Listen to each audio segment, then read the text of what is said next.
Wilujeng Bapak Ibu lan sedulur-sedulur katresnan, pepanggihan ing cariyos basa Jawi. Kados pundi kabaripun? Katur donga saking kula, mugi-mugi kawontenanipun Bapak Ibu ingkang kinasih lan sedulur-sedulur katresnan tansah sehat, semangat lan lancar anggenipun ngayahi pedamelan. Amin. Ing wekdal menika kula badhe ngaturaken crita alaming lelembut anggitanipun Priya Mulya kanthi ira-irahan pitulungane Yai Tuntang. Kados pundi lelampahipun? Sumangga sugeng midhangetaken.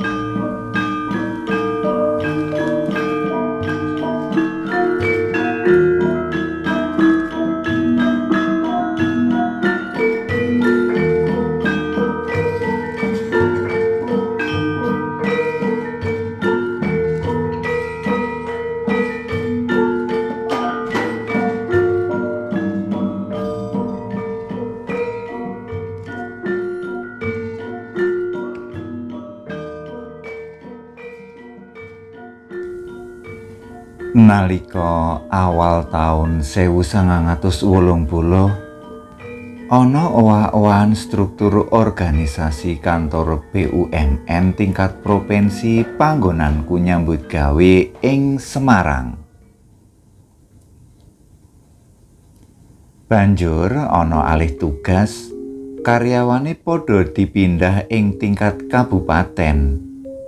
Semono uga aku ngalami alih tugas menyang kantor Solo 3 sing kantore ana Jalan Kartini cedhak prapatan Pasar Jedes.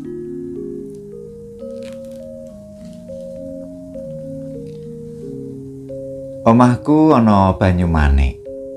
Dadi budal lan bali saka kantor Solo 3 bisa tak laju nganggo bis umum jurusan Semarang-Solo, Solo-Semarang. Bise cukup akeh, 24 jam non-stop. Dadi sawaya-waya mesti ana bis liwat. Karyawan sing padha nglaju saka kantor pamarentah lan swasta uga ora sethithik. Ora nggumunake yen bise ajeg kebak penumpang.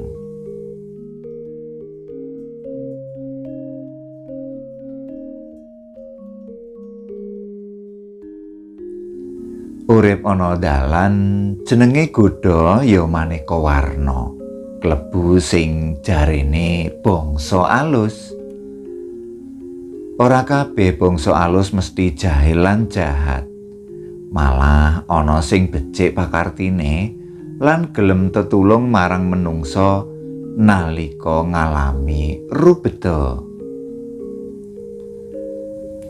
Kedadian nyata iki tak alami dhewe 39 taun kepungkur. Dudu crita ngaya-wara.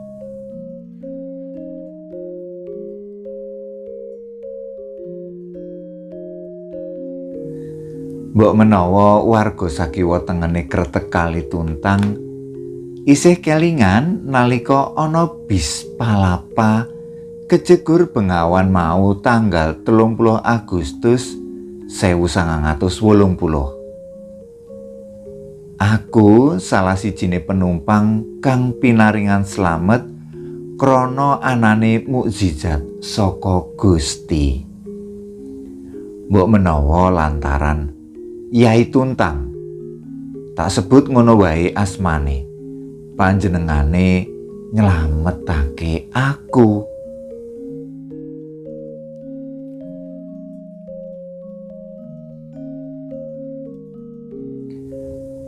Mula bukane kacilakan iku tanggal 29 Agustus 1980. Aku sakonco nglembur pegawean nganti jam 10 wengi awit ngebut ngerampungake laporan tutup wulan.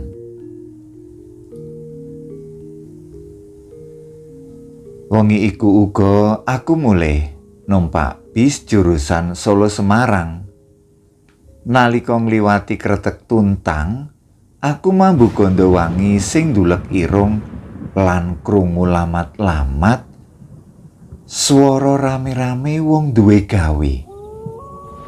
Aku plingukan goleki asale swara wong duwe kajat mau, nanging ora ketemu. Sing katon mung swasana petenge wengi. Ngane-nganehi. Tekan omah wis jam 11 luwih. Awak lungkrah, mripat ngantuk. Dilalah anak ragil sing nembe umur 5 wulan kok ya ngepasi rewel. Bola-bali nglilir lan nangis. Mbok menawa awake lagi sumeng, dadi ora bisa turu jenak.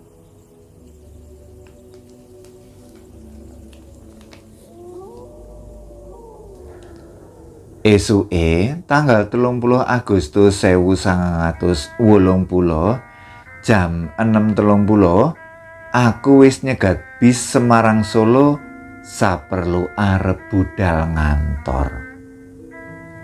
Biasane para penumpang padha ngetem ing sangarepe terminal Banyumane. Nalika iku aku numpak bis Palapa. Lungguh kursi isi penumpang telu sisih tengen, urutan nomor telu ing samburine sopir. Nalika wis budal, lakune bis kok ora stabil, krasa gluyar-gluyur. Apa sopire lagi kurang sehat?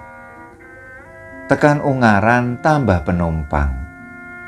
Ana tem-teman bawen uga tambah penumpang.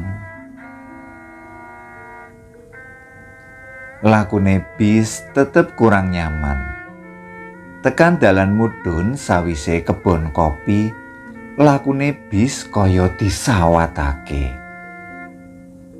Kretek Tuntang nalika semono isih siji.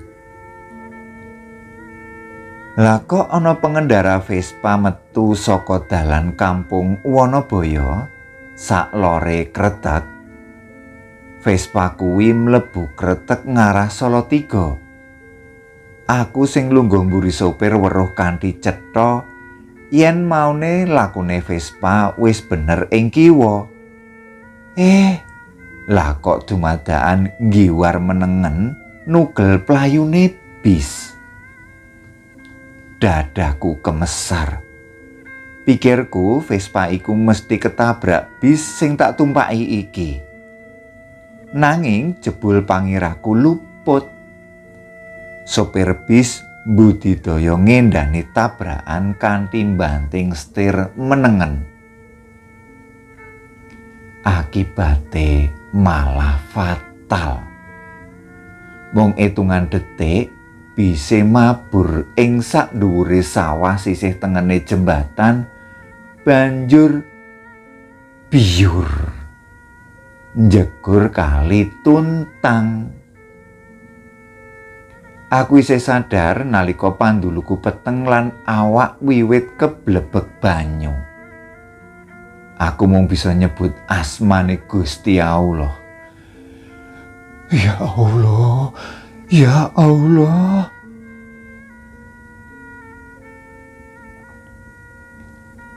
Nalika iku aku lagi gagap-gagap golek dalan metu saka njero bis. Ujug-ujug aku krasa ana sing nyekel tanganku, banjur digeret slulup menyang ulekan banyu sing muter-muter cepet banget, banjur mumbul mendhuwur jumedhul saka njero banyu. Tanganku isih dicekeli paraga nganggo jubah lan sorban kuning sutra nganti wis ana dhuwur banyu. Bareng pirsa yen aku ora klelep, tanganku lagek diculake.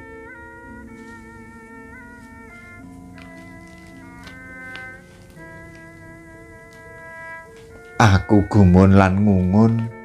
Sapa paraga Nyolowadi sing wis paring pitulungan kanthi cara sing angel tinemu nalar mau? Durung wae aku nyuwun pirsa sapa asmane lan ngaturake panuwun, paraga kuwi musna saka Pandulu.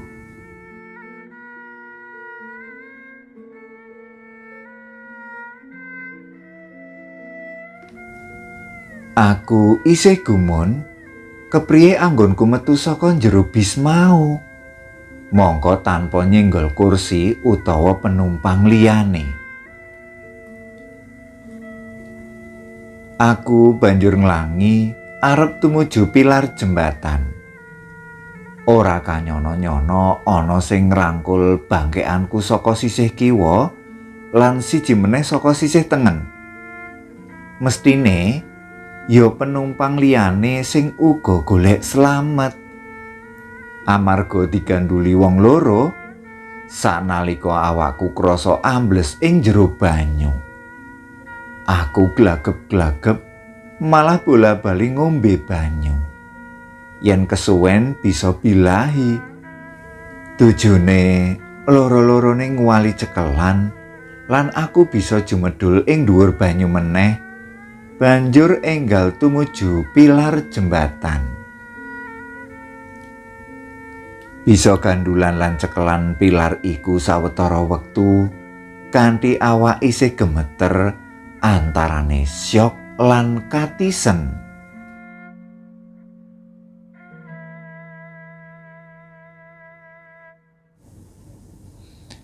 Ora suwe ana prau mara sing melahi ngatungake dayung. Taranggih dayung iku lan aku ditarik munggah prau, banjur digawa minggir bareng karo penumpang-penumpang liyane.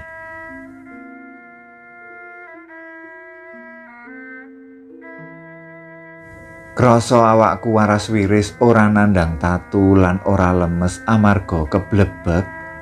Aku nuli mitulungi sing padha nandang tatu munggah tumuju dalan gedhe saelore jembatan. Embo wis pirang menit kedadean kacilakan kuwi. Sing cetha ing dhuwur jembatan wis kebak wong sing tetulung lan sing nonton evakuasine kurban. Manut katerangane seksi mata, mung etungan menit bis palapa mau kerem lan ora katon babar pisan.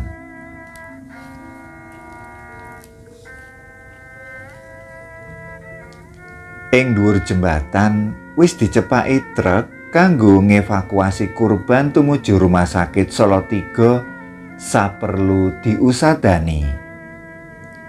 Kebeneran ana kanca perawat rumah sakit kono, mula aku banjur ceket-ceket dipriksa. Aku dinyatakake waras wiris. Mung ana tatu garitan ing pupu kiwa lan geger sisih tengen sing ora mutawatiri. Kancaku perawat iku banjur telpon kantorku ngabari yen aku ngalami kacilakan nanging waras wiris. Dening pihak kantor, aku banjur dipethuk menyang rumah sakit lan digawa menyang papanku nyambut gawe. Kantor Salatiga telpon kantor Semarang supaya menehi kabar marang keluargaku yen aku slamet ora nandang tatu. Ibune bocah-bocah krasa tenang lan ayem.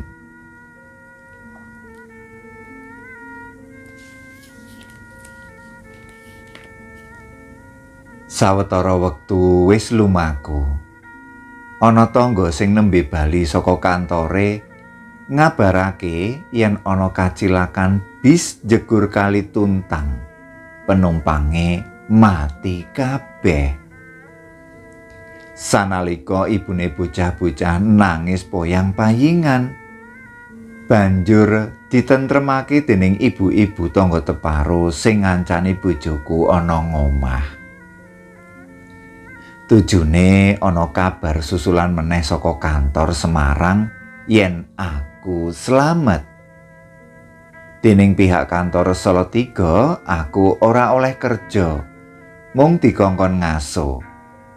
Bareng wis sareh, aku diterake mulih menyang Banyumanik.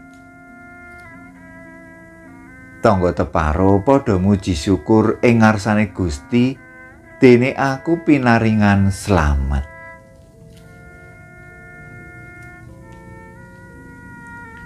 Liya dina aku lagi lapor marang Polres Salatiga yen aku salah sijine penumpang sing nemahi kacilakan ing Kali Tuntang. Saka data ing satuan lalu lintas, aku lagi ngerti yen cacahe penumpang bis sing tak tumpaki kuwi kurang luwih wong 50. Sing tinggal donya wong 13. Klebu Pak Guru sing nitih Vespa arep tindak mulang menyang sawijining SMA ing Salatiga. Mbak mahasiswi UKSW lan bapak kang arep kulaan bakso menyang Salatiga sing lungguh jejer sakursi karo aku uga tinggal donya. Innalillahi wa inna ilaihi rajiun. Muga-muga arwahe tinampa ing sisihe Gusti.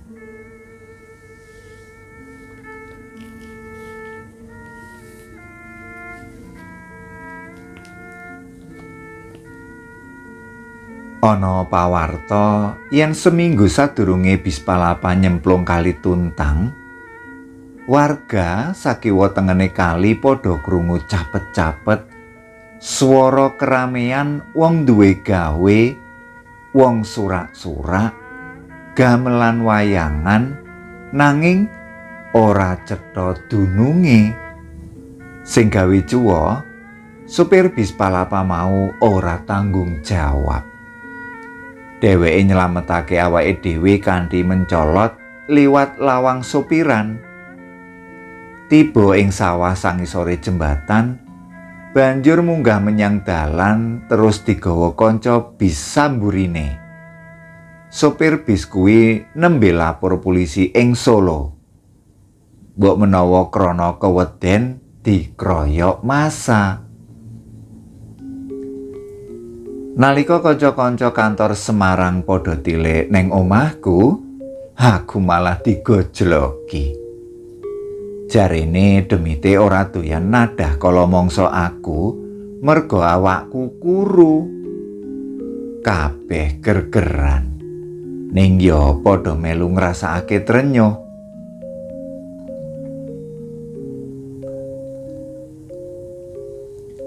Dina-dina sabanjure yen mangkat bali kantor Salatiga, aku tetep numpak bis kaya biasane.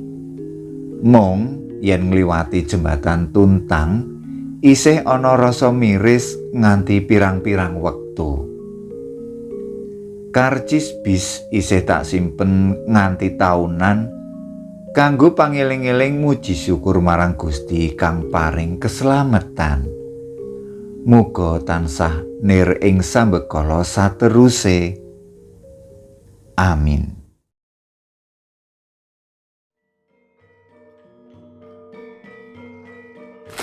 Judel mekaten waosan saking cariyos basa Jawi. Mugi ndadosaken panglipuraning penggalih. Cekap semanten kula nyuwun pamit. Matur nuwun.